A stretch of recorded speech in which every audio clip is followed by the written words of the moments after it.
Merci pour cette vue d'ensemble et ces perspectives sur le parcours de santé mentale. Je vais continuer en focalisant sur la place du médecin généraliste et les outils thérapeutiques du médecin généraliste dans ce parcours de soins en France. Donc, je suis le docteur Johan Vergès, médecin généraliste, installé à Rieux-Volvestre, en Haute-Garonne, et assistant universitaire au département de médecine générale de Toulouse, avec ma thématique de recherche dans la santé mentale en soins de premier recours. Je ne crois pas avoir de lien d'intérêt notable à vous déclarer, mais vous pouvez consulter ma déclaration d'intérêt sur le site Archimède. Alors, on a beaucoup de données sur la prévalence des troubles de santé mentale en population générale. Ici, je vous ai synthétisé les études récentes qui se sont intéressées à évaluer cette prévalence dans nos cabinets de médecine générale. Les troubles dépressifs, ils représenteraient entre 6 et 17% des patients en consultation.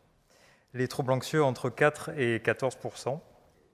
Donc ce sont les troubles les plus fréquents, mais on inclut aussi parfois aussi dans les troubles communs de santé mentale, ceux qui sont liés à l'usage d'une substance, et notamment à l'alcool, entre 3 et 10% des consultations aux patients. Et parfois les troubles somatoformes, qui sont devenus les troubles à symptomatologie somatique et apparentée dans le DSM-5, voire même les troubles du sommeil. Donc un patient sur 4 dans nos patientèles présenterait un trouble commun de santé mentale, et jusqu'à un patient sur 3 pour l'ensemble des troubles psychiques. Cette prise en charge des maladies psychiques, c'est une réalité quotidienne, et parmi d'autres, c'est une priorité pour nous. Donc nous, médecins généralistes, sommes au cœur de la prise en charge, et notamment pour 4 raisons principales que je vous ai synthétisées ici. D'abord, je vous l'ai dit, la prévalence de la souffrance psychique dans nos cabinets, entre 20 et 30% de notre patientèle, en sachant qu'il y a aussi des intrications assez importantes entre pathologie psychique et somatique, parce qu'il y a environ un tiers des adultes qui présentent une maladie physique chronique qui souffrent également d'une maladie psychique. Ensuite, nous sommes les acteurs de premier recours.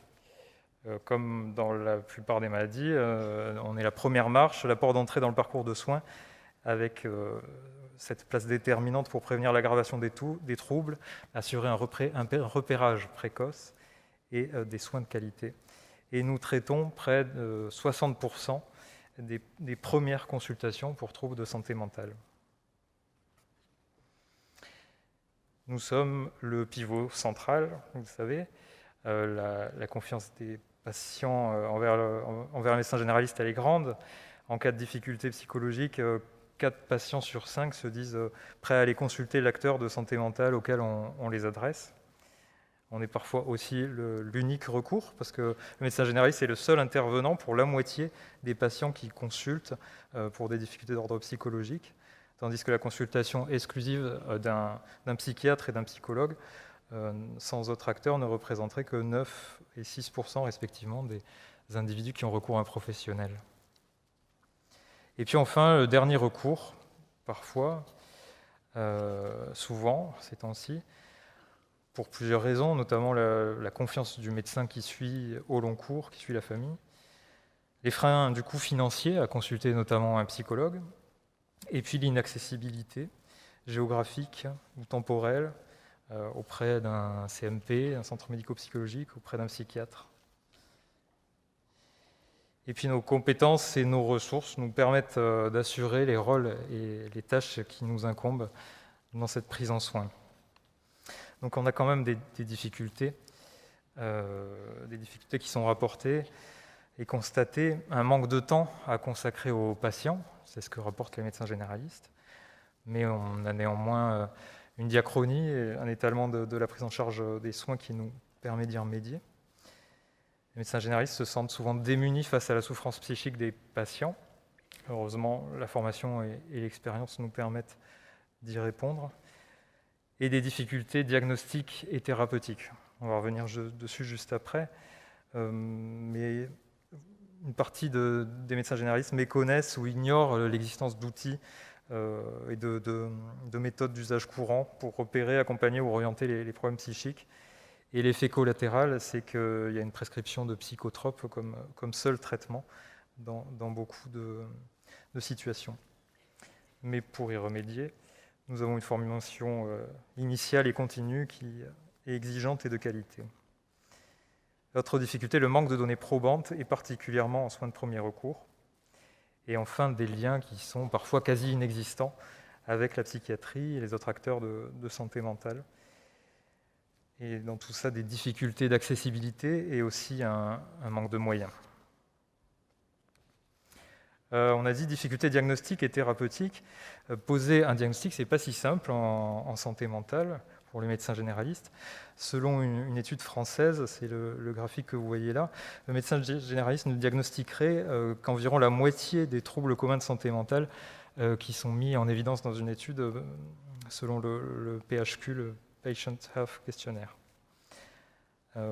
Toujours en France, seulement un tiers des patients avec un épisode dépressif caractérisé et qui auraient consulté un médecin généraliste auraient reçu un traitement adéquat, qui était défini dans l'étude comme la prise d'un traitement antidépresseur dans l'année des troubles pendant une durée minimum de 6 mois ou un suivi par une psychothérapie structurée pendant une durée minimum de 6 mois.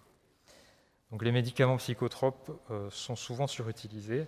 On sait qu'ils sont prescrits dans 70% des situations de consultation pour souffrance psychique, avec un recours aux psychothérapies structurées sous-utilisées.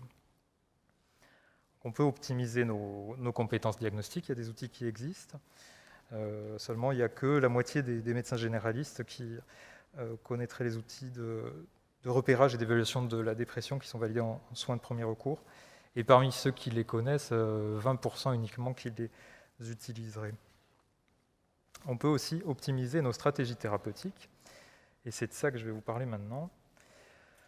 Et on va voir l'impact clinique de 5 familles d'outils thérapeutiques qui sont à notre disposition. Donc bien sûr, je n'ai pas le temps de vous présenter en détail ce qui concerne chaque type de troubles rencontrés. Je vous fais une approche générale, et puis avec quelques exemples, notamment autour de l'épisode dépressif caractérisé, quand je vous donnerai des chiffres. Éléments de psychoéducation. Alors la psychoéducation, qu'est-ce que c'est ? Ça vise à informer la personne soignée et les proches sur le trouble psychiatrique et à promouvoir les capacités pour y faire face, avec un objectif d'améliorer la connaissance et la compréhension des personnes soignées au sujet notamment des traitements. Et elle comprend 3 dimensions que vous voyez là, une dimension pédagogique, qui se centre sur la nature de l'information et la manière dont elle doit être délivrée, une dimension psychologique par rapport à la révélation du diagnostic, la transmission d'informations de manière personnalisée, et une dimension comportementale et cognitive, parce que l'idée c'est de mettre en œuvre des stratégies thérapeutiques et de mobiliser les ressources du patient, du sujet, dans son fonctionnement quotidien et son rapport à la maladie. Par exemple, dans l'épisode dépressif caractérisé, il s'agit entre autres d'informer sur l'évolution de la pathologie, sur le traitement, le suivi, les craintes du patient aussi, son vécu de la stigmatisation sociale des pathologies psychiatriques et de pouvoir y répondre, évoquer les associations de patients, associer l'entourage si le patient est d'accord, et puis prodiguer des conseils sur le mode de vie qui ont une efficacité quand même largement démontrée, comme pratiquer une activité physique régulière, 150 minutes d'activité modérée par semaine, plutôt en groupe et sans compétition. Et d'autres conseils comme encourager une alimentation équilibrée, éviter la consommation d'alcool, de tabac, d'autres substances, et poursuivre les activités habituellement intéressantes ou plaisantes. Alors, vous pourriez me dire que la majorité des patients sont probablement au courant de ces informations. Il ne faudrait pas les prendre pour des enfants et nous prendre pour des enseignants, mais j'en suis pas convaincu. Je pense que c'est important de rappeler les bases. Et puis, il ne s'agit pas uniquement d'informer, mais de responsabiliser les patients et de les rendre actifs du changement. Et puis, surtout important, c'est que ça a un impact. Donc, on n'a pas d'évaluation de programme de psychoéducation en France qui ciblerait une population de patients suivis par les médecins généralistes, malheureusement. Mais en Europe, il y a eu une étude sur des interventions psychoéducatives réalisées en groupe par des infirmières et qui se sont révélées efficaces pour réduire les symptômes de la dépression légère à modérée, avec notamment une réduction des symptômes sur l'échelle de Beck et sur l'échelle de la qualité de vie, et environ 15% de rémission en plus dans le groupe psychoéducation versus soins usuels, de manière significative, et un nombre de sujets à traiter aux alentours de 6 pour obtenir une rémission. Donc c'est peut-être parfois oublié, mais c'est un intérêt d'y avoir recours. Les psychothérapies. On en entend beaucoup parler, c'est le traitement de première intention recommandé dans les troubles communs de santé mentale, dans l'épisode dépressif caractérisé, les troubles anxieux, l'insomnie chronique, que ce soit seul ou associé. On sait qu'il y a une efficacité sur la réduction des symptômes, les rémissions, les rechutes, la qualité de vie, et une efficience aussi. On n'a pas d'études en France. Le problème, c'est que les définitions, les approches et les acteurs sont variables. On va le voir, ça recouvre plusieurs choses en même temps. Et puis, il y a des freins à y recourir, entre autres le temps, la formation, la représentation, et puis pour l'adressage, le coût que ça peut avoir et l'accessibilité. Donc, psychothérapie, en fait, ça englobe beaucoup de choses. C'est vaste et défini de manière variable.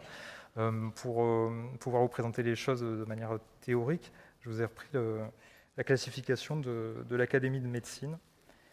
La psychothérapie, c'est l'ensemble des moyens par lesquels nous agissons par l'intervention de l'esprit sur l'esprit malade ou le corps malade, on peut le définir comme ça. Et si on se fie à l'Académie de médecine, il y aurait 3 niveaux. Niveau 1, c'est le bon sens, la voisine, le concierge. On sait que le bon sens n'est pas toujours bénéfique. Deuxième niveau, il nous concerne, c'est celui qui englobe la psychothérapie propre aux médecins généralistes, mais qui peut aller de l'alliance thérapeutique avec un suivi jusqu'à la psychothérapie de soutien proprement parlée. Et puis, le troisième niveau, c'est celui auquel on fait généralement référence quand on dit psychothérapie. En fait, c'est les psychothérapies structurées. Donc, ce deuxième niveau, celui du médecin généraliste, qui est parfois un peu polymorphe, il ne faut pas l'oublier, il est implicite dans notre rôle et notre place de médecin généraliste, avec une posture spécifique.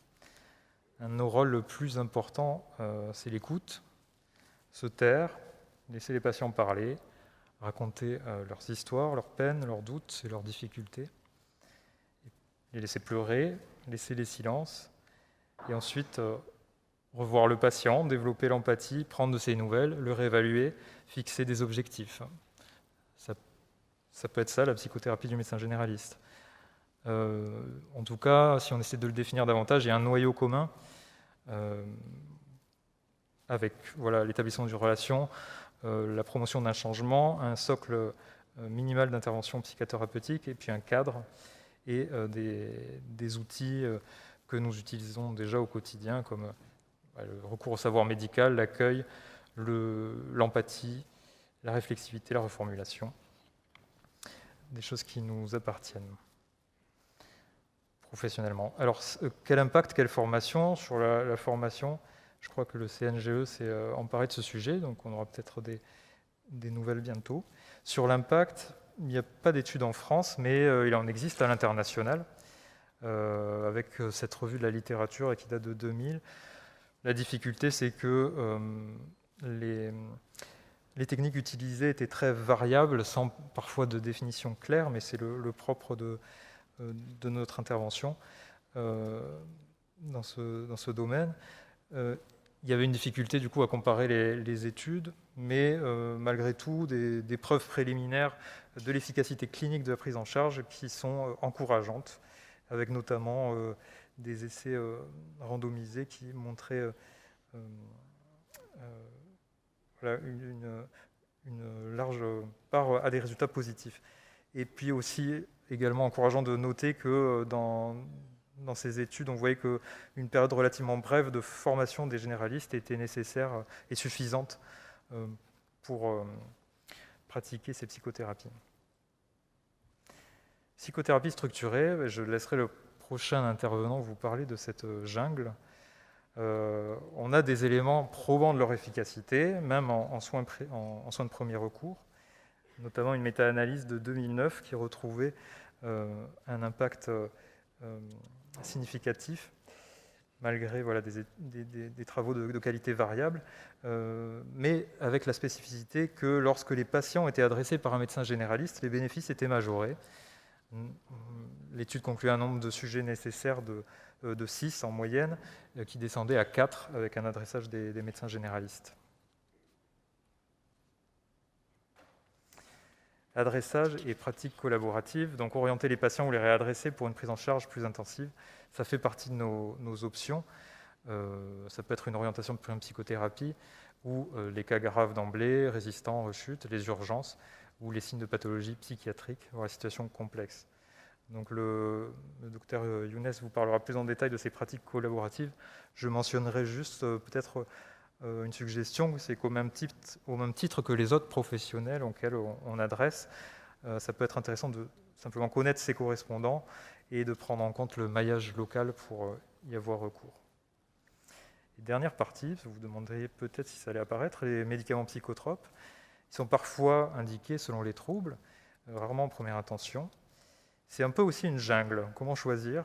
Ici, à titre d'illustration, aux États-Unis, vous voyez représenter les lignes de traitement successives et chacune correspond à l'un des cercles concentriques. Le plus à l'intérieur, c'est le traitement de première ligne, etc. Donc à gauche, vous voyez par exemple pour le traitement du diabète, le choix de la metformine est majoritaire, ça ne fait pas vraiment de doute. À droite, pour l'épisode dépressif caractérisé, c'est plus difficile d'individualiser l'évidence d'un choix. Ces médicaments ils sont parfois indiqués selon les troubles, mais il faut rappeler qu'ils ne se substituent pas à la psychothérapie. Dans les troubles communs de santé mentale, on se retrouve à utiliser les antidépresseurs, les anxiolytiques, les hypnotiques, souvent les benzodiazépines, qui sont souvent mal utilisés ou de manière inadéquate, avec des indications ou des durées notamment inadéquates. Dans l'épisode dépressif caractérisé, l'impact clinique des antidépresseurs est démontré avec un gradient d'efficacité en fonction de l'intensité du trouble. Et on peut conclure à un nombre de sujets à traiter de 7 sur une méta-analyse sur le sujet qui est en référence. Et un bénéfice à noter aussi qui est majoré lorsque le traitement est combiné avec une psychothérapie. Donc comment en optimiser l'usage ? Moi, je vous propose de vous référer à 2 sites qui ont été développés en soins premiers par les universitaires, psychotrope.fr et psychiaclic.fr, que je vous encourage à aller visiter si vous ne les connaissez pas.